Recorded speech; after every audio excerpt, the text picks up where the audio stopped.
Yolumuz kesişti İslam yolunda, ne bedenlerdendi dava uğrunda.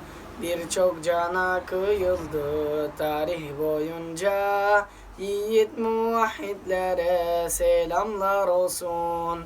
Bu davanın yolu meşakkat dolu, baştan kabul ettik bu zorlu yolu.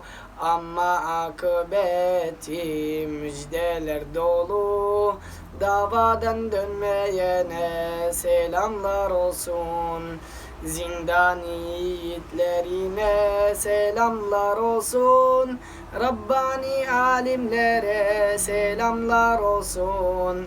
Cennet karşılığında canı ve malı Allah'a satanlara selamlar olsun. Sabretsin muvahhidler, zaman doluyor.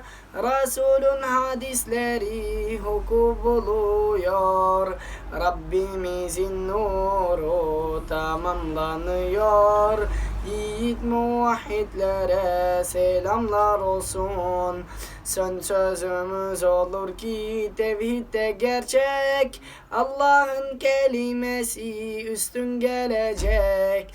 Şib zillete mahkum sönüp gidecek, davadan dönmeyene selamlar olsun. Zindan yiğitlerine selamlar olsun.